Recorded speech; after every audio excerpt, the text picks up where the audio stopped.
The cold silence of space stretched forever. Stars shone like tiny lamps in the dark.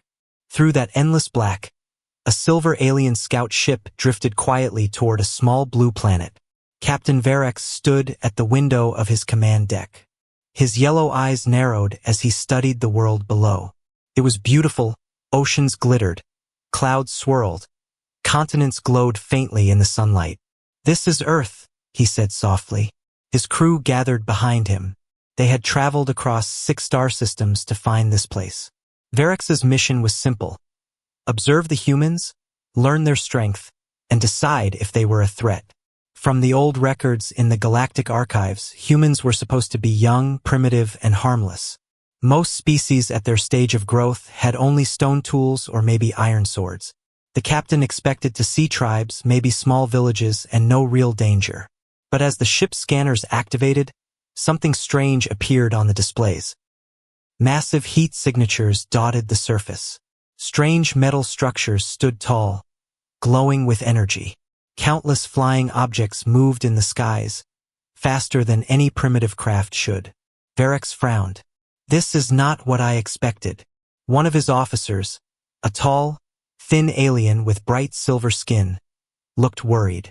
"Captain, their machines move faster than our records said.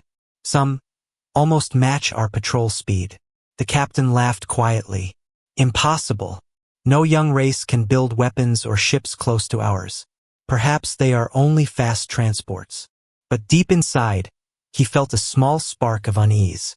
He ordered the ship to lower its orbit, slipping closer to the planet's atmosphere. From this distance, the view was sharper. Enormous cities shone like clusters of stars. Long bridges stretched over seas. Strange towers reached into the clouds. Verex tilted his head. For a young race, they seemed busy. The ship's scanners beeped again. This time, they showed something unusual. Sudden bursts of energy, far stronger than anything on this side of the galaxy. They came from hidden places under the oceans, inside mountains, and deep in the deserts. The readings made the crew exchange uneasy glances. "What kind of energy is that?" one officer asked. The science officer replied slowly, "It is weapon grade. Very high. Too high." Verex turned to face him. "Weapon grade? From this species? You are certain?" "Yes, Captain. If these readings are correct, one of these devices could destroy an entire city." Instantly, the command deck went silent. Verex looked again at the glowing blue world. The humans had weapons strong enough to destroy cities, and yet the planet was still alive. They had not destroyed themselves. That thought stayed in his mind like a shadow. A faint smile crossed his face, but it was not a smile of comfort. "Prepare to land," he ordered. Outside, the blue planet turned slowly in the dark. Somewhere down there, humans were living their quiet lives, unaware that eyes from another world were watching them. But soon, Captain Verex would learn, it was not the humans who should be afraid. The alien scout ship slipped through the upper layers of Earth's atmosphere, silent and invisible to the human eye. Its cloaking field wrapped it in a haze of light-bending energy, hiding it from sight. Captain Verex chose a landing site far from human cities, a barren desert where the wind howled and sand stretched for miles. The place looked empty, safe, perfect for observation. The ship touched down with a soft hum. Dust swirled around the silver hull before settling. "Cloak is stable," reported the science officer. "No human should detect us." Verex nodded. "Good. Let us begin." But only 3 minutes after landing, the sensors blared a sharp alarm. "Incoming craft!" the pilot shouted. Verex spun toward the display. Multiple objects moved rapidly across the radar. They were small, fast, and flying in perfect formation. "They have found us?" Verex's voice was calm, but his eyes narrowed. The science officer looked confused. "Impossible. The cloak is active. No one should see us." Outside, the roar of engines grew louder. 3 sharp, triangular human aircraft streaked across the desert sky. They circled the exact location of the alien ship, like hunters moving around invisible prey. Verex stared at the readings. "They are tracking us?" Without seeing us, one of the human planes broke formation and descended lower, almost skimming the ground. A long, narrow object slid from under its wing. It dropped into the sand nearby. For a moment, nothing happened. Then the desert shook. A deafening explosion tore the air apart.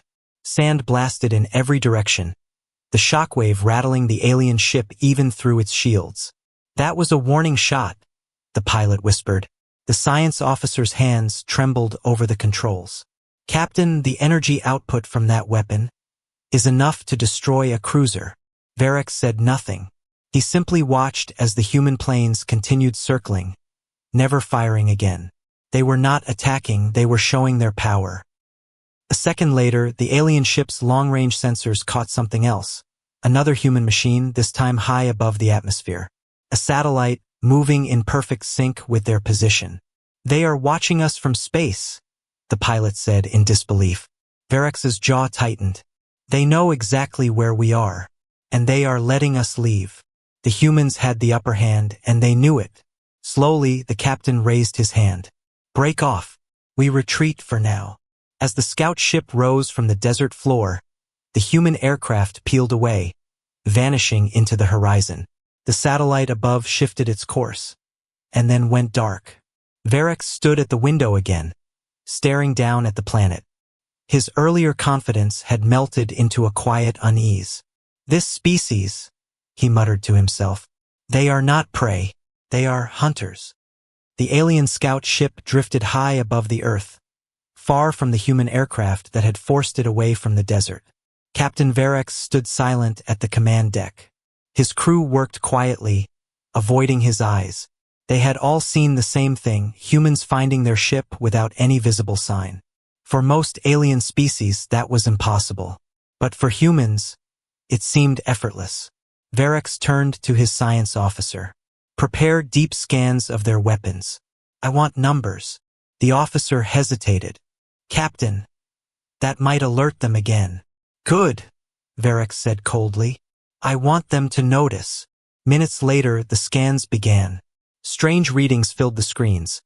Warheads hidden in underground bunkers, submarines carrying enormous missiles beneath the seas, aircraft capable of striking targets across the planet in minutes. The science officer's voice was tight. "Even their smallest portable weapon can destroy an armored vehicle. Their largest could turn a city into fire in seconds." Varric stared at the numbers. So much power for a young species.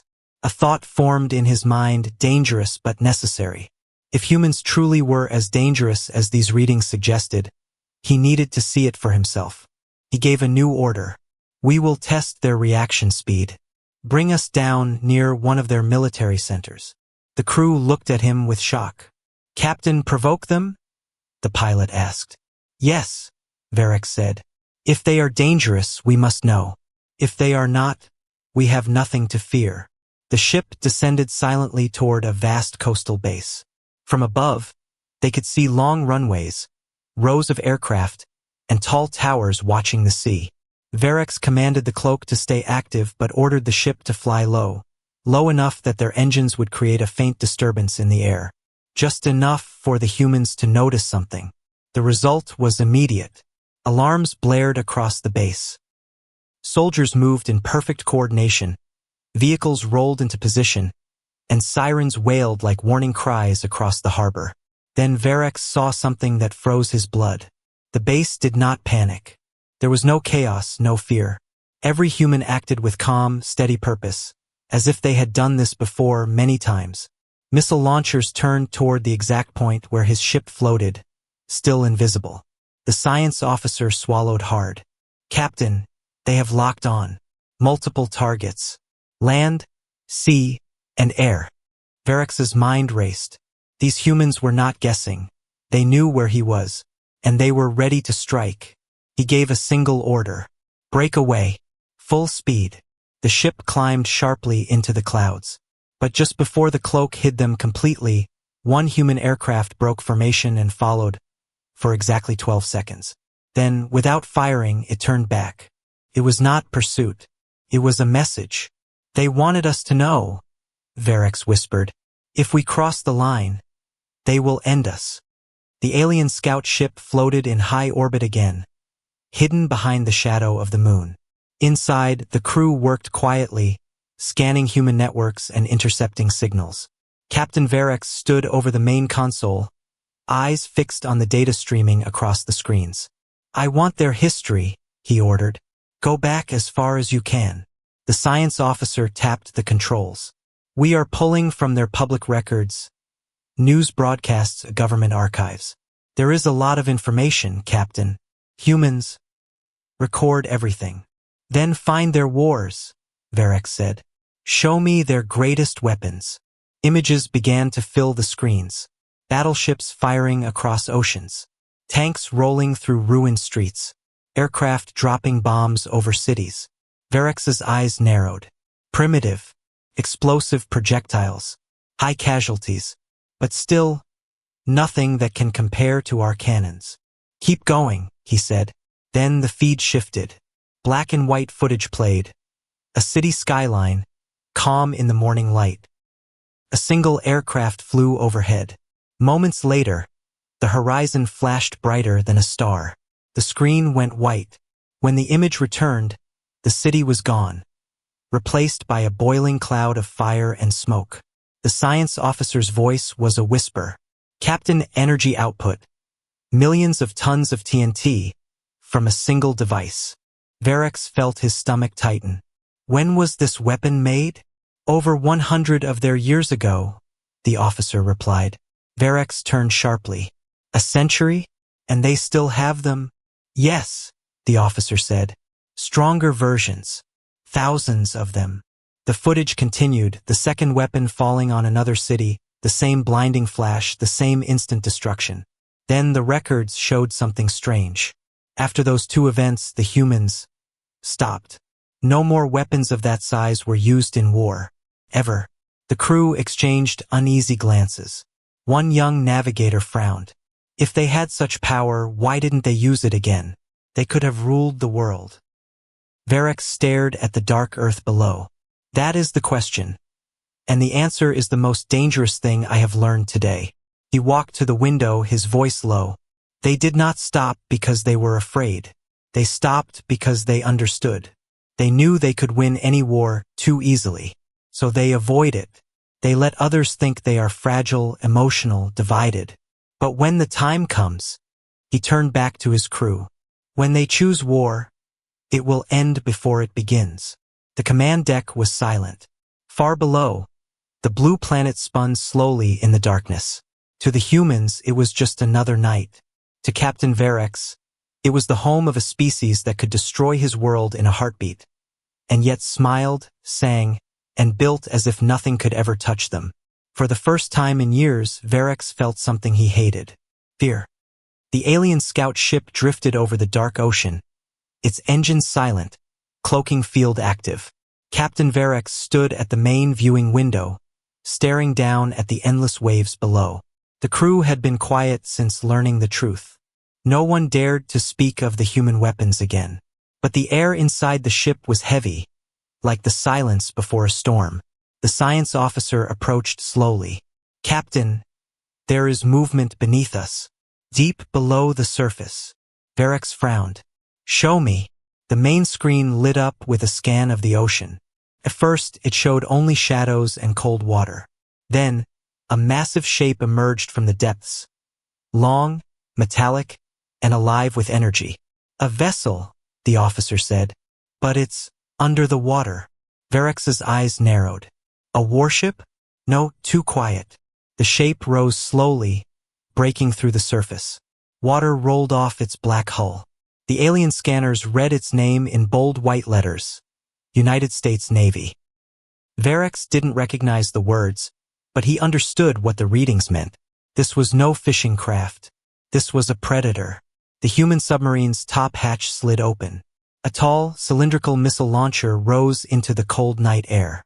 "Captain," the science officer's voice was almost shaking, "that is a strategic missile. It carries a warhead powerful enough to destroy a planet's capital city." The alien crew tensed. Weapons officers gripped their stations, waiting for orders. But the missile did not fire. Instead, the launcher stayed open for exactly 15 seconds, long enough for every alien scanner to lock on and read its full power. Then, as slowly as it had risen, the missile sank back inside. The hatch closed, and the submarine disappeared beneath the waves again, vanishing into the black ocean as if it had never been there. No transmission, no threat, no demand. Just a silent message: we see you, we can reach you, and we don't even need to try. The bridge was silent. No one moved. Finally, Varric spoke. His voice was low and tight. They could have fired. They didn't. That was their way of telling us. They do not fear us. The pilot swallowed. Then why show us at all? Varric's eyes stayed on the dark water. Because they want us to remember this moment when we think about returning. From deep below, the alien scanners caught the faintest trace of a sonar ping, the submarine saying one last goodbye before sinking out of range. Varric turned from the window, set course back to the mothership. Now, as the alien ship climbed toward space, the ocean below looked calm and harmless. But in Varric's mind, it felt like staring down the throat of something ancient, something patient, something waiting. The alien mothership floated in the black of space, far beyond the moon.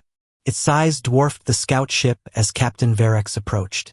Inside the vast council chamber, tall figures in ceremonial armor waited. These were the leaders of the expedition, elders who had seen countless worlds fall to alien fleets. None of them expected to hear bad news about a young, primitive species. Varric stepped forward and bowed. I bring my report on the planet called Earth. The High Chancellor spoke first. Tell us, Captain, are they a threat? Varric paused. The words he had planned felt heavy now. Yes. The council stirred. A low murmur spread across the chamber. Explain, the Chancellor demanded. Varric began with the encounter in the desert, the human aircraft that found them despite the cloak. He described the precise, calm response of the military base, the missile launchers locking on without hesitation. Then he told them of the old human wars, and the two weapons that had erased cities in a flash of light more than a century ago. They have had the power to destroy themselves, and others, for over 100 years, Varric said.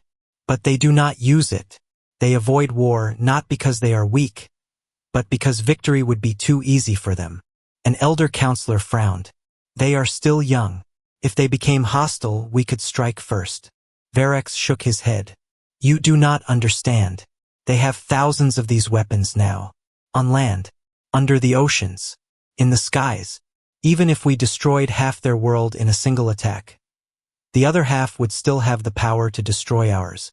The Chancellor leaned forward. You sound as if you fear them, Captain. Varric met his gaze. I do. Then he told them of the submarine, the silent rise from the ocean, the missile exposed for only seconds, the slow retreat without a single shot fired. That was not an act of aggression, Varric said.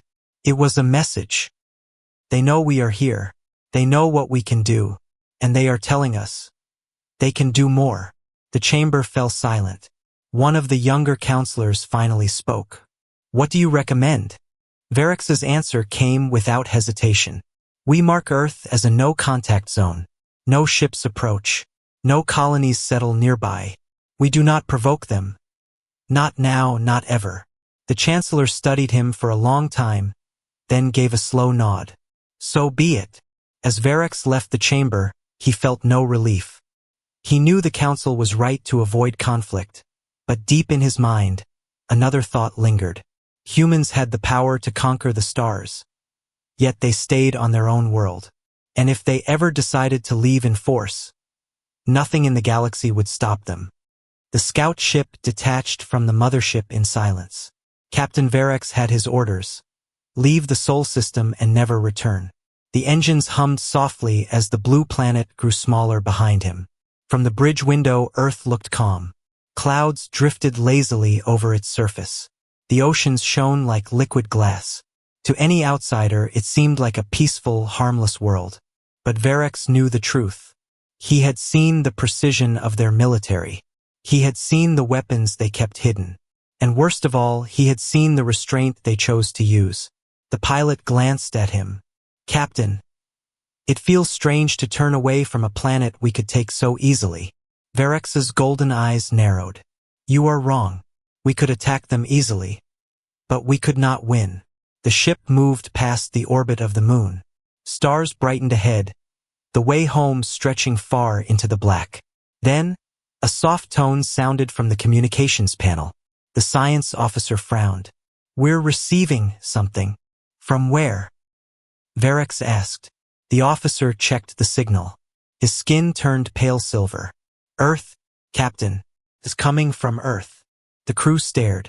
This was impossible. The humans should have no way of locking onto a cloaked alien ship beyond their planet's atmosphere. Put it on, Varex ordered. The sound that filled the bridge was not a voice. It was a steady, rhythmic pulse. A simple pattern.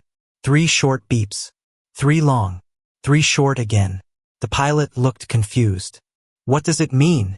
Varex's face tightened. It's an ancient human signal. Morse code. It says, we see you. The bridge went cold. The science officer's hands moved quickly over the console. Captain, there's more. A satellite has changed course. It's now tracking our exact vector out of the system. On the screen, a small metal object glinted in the sunlight, one of their orbital machines. It turned slowly, its sensors locking onto the alien ship as if staring right at them. Varex felt a chill run through him. They are letting us go. This time. The signal stopped. The satellite turned back toward Earth, as if losing interest. But the message was clear. The humans could see them anywhere. Anytime. Varex stood at the window one last time. Remember this day, he told his crew. This planet is not to be touched. Not to be tested. If they ever feel threatened, the galaxy will burn before they fall. The scout ship turned its nose toward the deep dark, engines roaring softly. Behind them, the blue planet spun in the sunlight, quiet, beautiful, and infinitely dangerous. And somewhere far below, on a military screen, a human operator crossed their ship off the watch list. For now.